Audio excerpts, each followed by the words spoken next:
Firstly, thank you very much for letting me in. As Amir mentioned, I live in Birmingham. I've never been to Stoke Newington before today. I am an interloper, so you may well be asking, why are you here? Hopefully this will answer the question.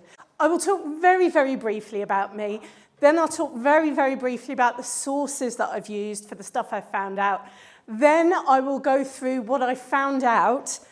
There's a lot of text, but I'm not going to read all of it out, don't worry. I'll be picking out some highlights. And then just a little slide about where next, which, for all the work that I've done, what am I doing with it? I was born in Hounslow, so I have got London cred, and I grew up in Hampton. But I moved away when I was age 10 with the family, and I've been in Birmingham since I was 19. So I'm a writer primarily, but also a producer of stage and screen mainly, and I've got quite a few history-related projects. I'm a bit of a history nerd, and if you want to know more about me, that's my website, but there will not be a test.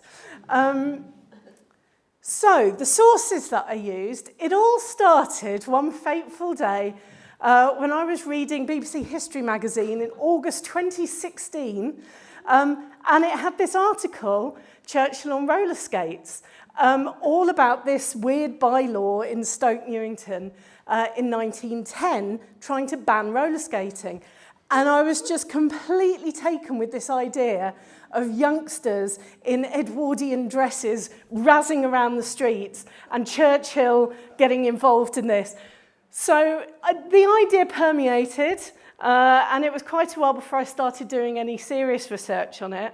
But then I did a bit of online stuff, obviously, as you do. And then I got in touch with Amir and Nick Perry sent me some stuff that they had, including some of the Hansard records talking about the roller skatings.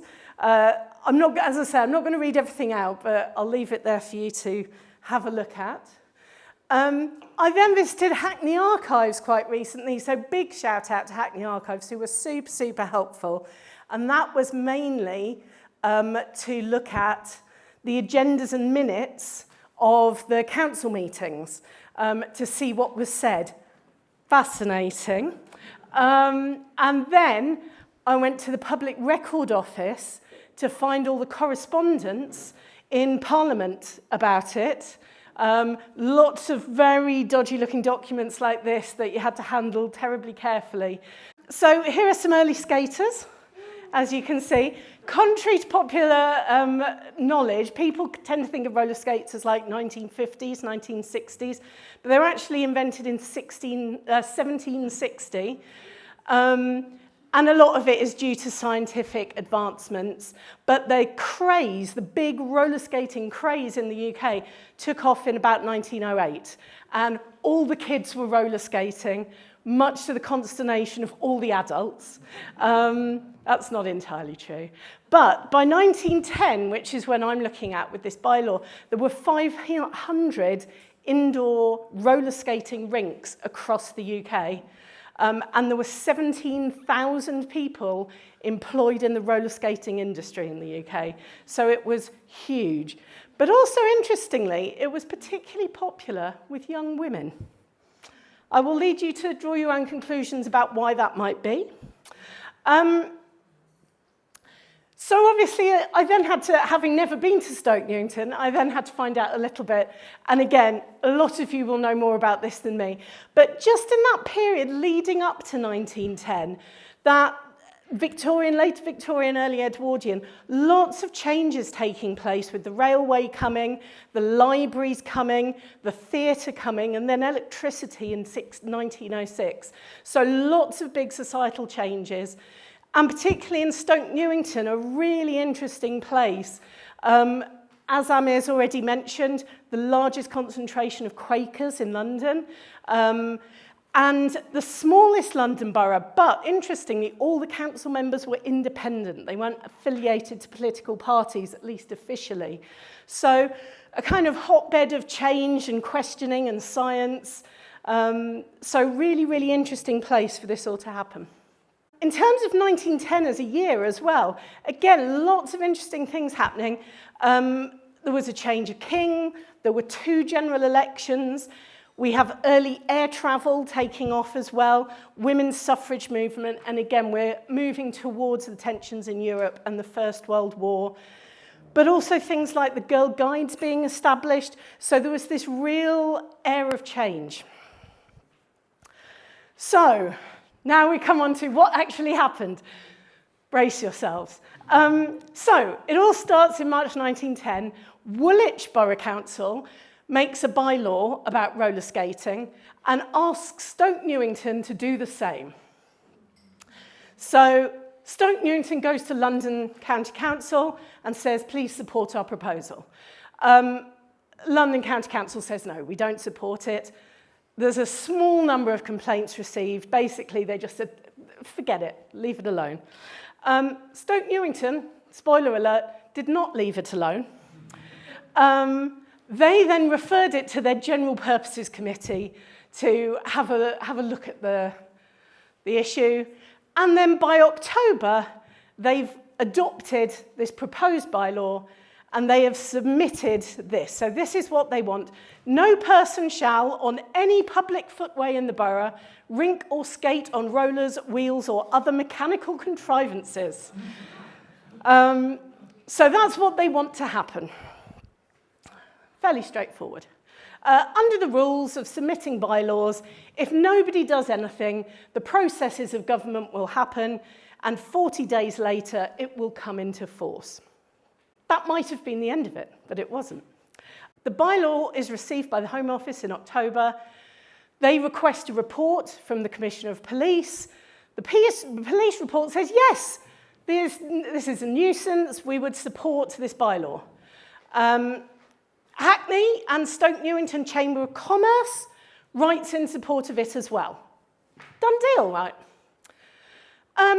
So in November, the Home Office writes to Stoke Newington, and I'll read this one out because the language is just beautiful. I'm directed by the Secretary of State to say that he has before him the bylaw prohibiting roller skating on public footways, which was made by the Borough Council of Stoke Newington on the 18th ultimo, which means the last month, under the powers conferred upon them by Section 5, etc., etc. He regrets that after careful consideration, he is not prepared to allow the bylaw to come into force. Now, the Home Secretary, the Secretary of State at the time was Winston Churchill. So I don't suspect he wrote this letter. I guess he has minions to do this. But he says no. Should have been the end of it. It was not the end of it. So he said this. Now, because of all this, he said he's advised His Majesty, yes, it's gone all the way to the King, to extend by 60 days the period within which the bylaw is not to come into force. So for some reason, they've extended that 40 days. Big mistake. So while this is all going on, there are a lot of opinions flying about. It's covered in the papers.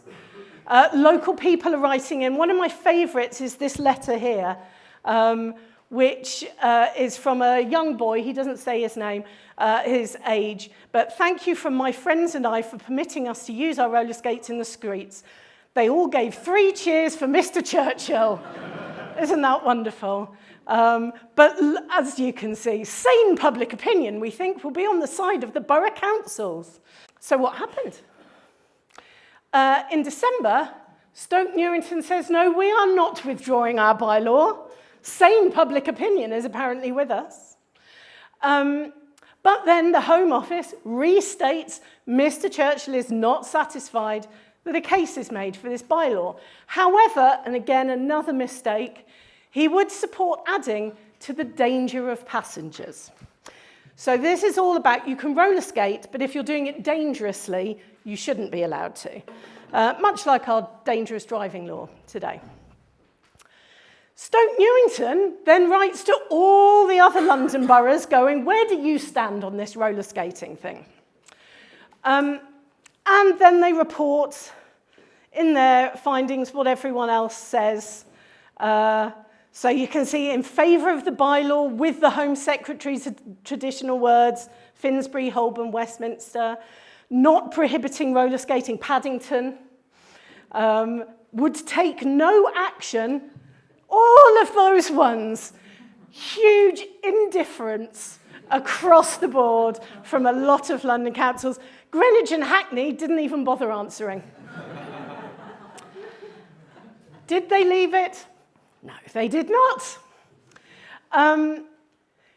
The Home Office then tells them in May 1911, this is now a year and a bit after they've initially got in touch to start this whole process, as they haven't withdrawn the bylaw as requested, the bylaw has now been disallowed by Privy Council and the enforcement date has been extended.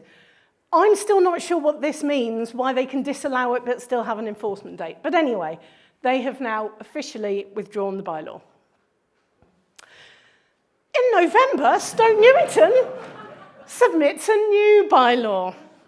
They're not letting it go. So the original one is there, but you can see they've now added Churchill's suggestion, but they've added it on the end. So they've got their original one there, prohibiting all roller skating, but then they said, nor shall any person do it dangerously. Surprisingly enough, nobody's fooled by this. So we're now on to part 5 of what happened. The Home Office insists, adding to the danger of passengers, just that, not a nor, not the original. The Stoke Newington Committee says, well, there's no point, because that's already illegal, doing it dangerously, so what's the point in just adding that? Exactly, Stoke Newington, exactly. What is the point of your bylaw? So yes, it's already covered. The Privy Council then extends this enforcement period again to the 2nd of July. Then Stoke Newington's clearly been having a little chat, all those councillors. They say, now, there is no precedent that you're allowed to extend the enforcement period. Nobody said you could do that. Therefore, the bylaw actually came into force in March, and it cannot be disallowed. It's outside the period. They're trying everything. They're really determined. However, the Home Office says the power of His Majesty to extend the time is not restricted. Get back in your box, the King is in charge. In May, the Privy Council, the King himself, disallows part of the proposed bylaw. So this is the bit that they have disallowed. They've said you can have, no person shall wrinkle skate on any footway to the danger of passengers, but this bit in yellow, you can't have that. We've disallowed it. What happened next? You'd think it would be over. It's not over. They're not prepared to amend it. They insist that the bylaw, as submitted in November, is in force. The Home Office says, no, it isn't. Stoke Newington says, yes, it is. It is now in full operation in the borough. We're now over 2 years from when the initial bylaw was submitted. The Home Office then writes to the police and says, do not enforce it. It doesn't count. And so we've kind of reached the end of the story here. Basically, both sides think they've won. Stoke Newington is still insisting the bylaw is in force. The Home Secretary is telling the police it's not in force.